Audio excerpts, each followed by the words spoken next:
జై శ్రీరామ్. అందరికీ నమస్కారం. వెల్కమ్ టు న్యూస్ అఖండ. నేను మీ కస్తూరి శ్రీధర్. ఎవరు చేసుకునే పాపం, ఎవరు చేసుకునే కర్మ వాళ్ళైతే ఖచ్చితంగా వెంటాడుతుంది. ఇప్పుడు ఈ కర్మ వచ్చేసి ఉద్ధవ్ ఠాక్రేని వెంటాడుతుంది. తెలుసు కదా ఈ ఉద్ధవ్ ఠాక్రే ఎవరా?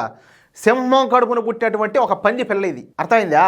సరే, ఇంకా అసలు విషయానికి వస్తే వెన్నుపోటు రాజకీయాలకు ప్రతిరూపంగా ఈ ఉద్ధవ్ ఠాక్రే పేరునైతే ఖచ్చితంగా చెప్పుకోవచ్చు.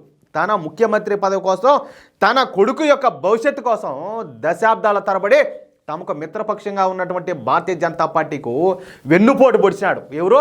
ఈ ఉద్ధవ్ ఠాక్రే. అంతేకాకుండా తన ముఖ్యమంత్రి పదవి కోసం పోయి సోనియా గాంధీ కాళ్ళు పట్టుకున్నాడు. ఒంగు దండాలు పెట్టినాడు. ఎందుకు ఈ బతుక? నువ్వు పుట్టిన పుట్టకెట్టాడిది, నిన్ను గన్న తండ్రి ఎంత గొప్పోడు, ఏంది నువ్వు బతికేందుకు? ఎందుకు ఈ బతుకంటాలే? సరే, ఇక ఆ తరువాత ఏక్నాథ్ షిండే ఈ శివసేన పార్టీ నుంచి బయటికి రావడం, బీజేపీతో కలిసి ప్రభుత్వాన్ని ఏర్పాటు చేయడం, ఇవన్నీ కూడా మనకు తెలిసిన విషయాలే. అయితే మొన్న జరిగినటువంటి ఈ పార్లమెంట్ ఎన్నికల్లో ఉద్ధవ్ ఠాక్రే సింపతి మార్గాన్ని ఎంచుకున్నాడు. అర్థమైందా? తనను ఏక్నాథ్ షిండే అదేవిధంగా భారతీయ జనతా పార్టీలో మోసం చేసినాయని తనకు వీళ్ళు వెన్నుపోటు పొడిచారని చెప్పేసి, అందుకే తాను కాంగ్రెస్ కూటమిలో చేరినానని చెప్పేసి ప్రజలను నమ్మబలికినాడు.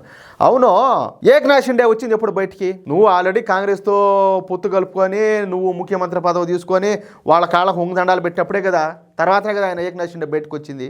అసలు ఎన్నుపోటు పొడిచింది ఎవరు? నువ్వు భారతీయ జనతా పార్టీకి.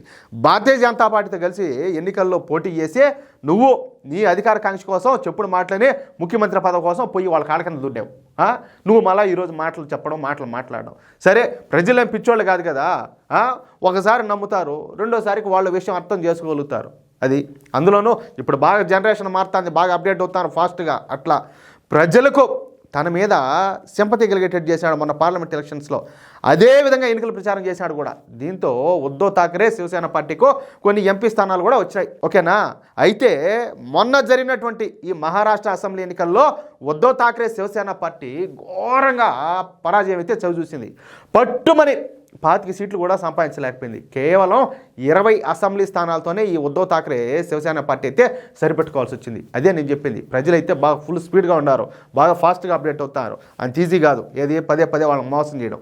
దీంతో ఇప్పుడు ఈ ఉద్ధవ్ ఠాక్రే శివసేన పార్టీలో ఈ ఉద్ధవ్ ఠాక్రే పైన తీవ్రమైనటువంటి ఈ అసంతృప్తి సెగలైతే రగులుతాయి.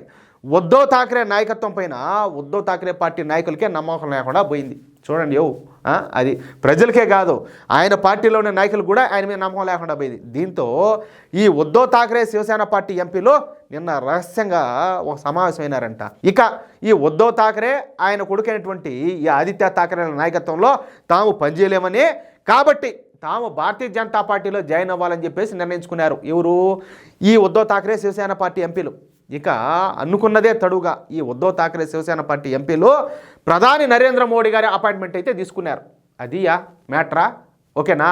అంటే ఈ ఉద్ధవ్ ఠాక్రే శివసేన పార్టీ ఎంపీలంతా కూడా ప్రధాని నరేంద్ర మోడీ గారిని కలిసిన తర్వాత ప్రధాని నరేంద్ర మోడీ గారి ఆశీస్సులు తీసుకొని తర్వాత కేంద్ర హోంశాఖ మంత్రి అయినటువంటి అమిత్ షా గారిని కలవనున్నట్టు తెలుస్తుంది. ఆ తర్వాత 2-3 రోజుల్లో ఈ ఉద్ధవ్ ఠాక్రే శివసేన పార్టీ ఎంపీలంతా కూడా గంప కొత్తగా పోయి బీజేపీలో చేరనున్నట్టు స్పష్టంగా సమాచారం వస్తుంది. అయిపోయి ఈ దెబ్బతో గోరి చచ్చింది. అట్టే ఊరికే కూడా కాదు. ఈ ఎంపీల సంగతి అట్టుంటే ఉద్ధవ్ ఠాక్రే పార్టీ తరఫున గెలిచినటువంటి 20 మంది ఎమ్మెల్యేల్లో ఇప్పటికే 12 మంది ఎమ్మెల్యేలు మహారాష్ట్ర ముఖ్యమంత్రి అయినటువంటి దేవేంద్ర ఫడ్నవీస్కు టచ్లో ఉన్నారంట. చూడండి, మూలిగా నక్క మీద తాటికాయ పడినట్టు దెబ్బ పడింది అనుకుంటే మళ్ళీ దెబ్బ మీద దెబ్బ. కథం.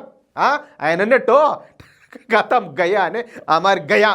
ఉద్ధవ్ ఠాక్రే శివసేన పార్టీ మరొకసారి మళ్ళీ ఏది ఒకసారి ఏక్నాథ్ షిండే బయటకు వచ్చిన తర్వాత ఒకసారి చీలిపోయింది, మళ్ళా మరొకసారి చీలిపోయి బీజేపీలో కలిసిపోయే అవకాశం అయితే ఉండాలి. ఇదే కనుక జరిగితే ఈ వెన్నుపోటు పొడిచేటటువంటి ఈ మోసగాడేటువంటి ఉద్ధవ్ ఠాక్రే ఆయన పుత్రరత్న అయినటువంటి ఆదిత్య ఠాక్రేల బ్రతుకు బస్టాండ్గానే ఉండాలి. ఎందుకంటే ఉద్ధవ్ ఠాక్రే నాయకత్వంలోనే ఆ పార్టీ 2 సార్లు చీలిపోయిందంటే ఇంకా ప్రజలు కూడా ఉద్ధవ్ ఠాక్రేని అయితే అసలు నమ్మరు. ఉద్ధవ్ ఠాక్రే నాయకత్వం పైన ప్రజలు కూడా చాలా వరకు అనుమానాలు ఉన్నాయి. అంటే ఫైనల్గా ఉద్ధవ్ ఠాక్రే పని ఇంకంతే క్లోజ్ అయిపోయినట్టు ఇంకా చెప్పుకోక తప్పదు. అది జరుగుతుంది. మొత్తానికి చేసిన పాపం ఆ కర్మ అయితే వెంటాడుతూనే ఉంటుంది, అదైతే వదిలిపెట్టదు. నువ్వు చేసిన పాపం మామూలు పాపం కాదు. ఇప్పుడు భారతీయ జనతా పార్టీ చేసింది వేరు, మహారాష్ట్ర ప్రజలు చేసేది వేరు. చివరికి నిన్ను కన్న తండ్రి ఆశయాలు కూడా నువ్వు తూట్లు పొడిచినావు. ఆయన నమ్మకాన్ని కూడా నువ్వు నాశనం చేసావు. ఎందుకు నీ బతుకు? ఎందుకు నీ బతుకు అంటాలే, అది ఆ మ్యాటరు. నేను చెప్పింది మీకు కనుక కరెక్ట్ అనిపిస్తే ఈ న్యూస్ నలుగురికి షేర్ చేయండి. అదేవిధంగా మిత్రులారా, ప్రతి ఒక్కరు కూడా మీ యొక్క అమూల్యమైన అభిప్రాయాలు ఖచ్చితంగా కామెంట్ రూపంలో తెలియజేయండి. అదేవిధంగా మన ఛానల్ కూడా ఏ ఒక్కరూ మిస్ చేయకుండా ప్రతి ఒక్కరు ఈ వీడియో చూసిన వాళ్ళు ప్రతి ఒక్కరు కూడా మన ఛానల్ సబ్స్క్రైబ్ చేసుకోండి. ప్లీజ్ సపోర్ట్ చేయండి. జై శ్రీరామ్.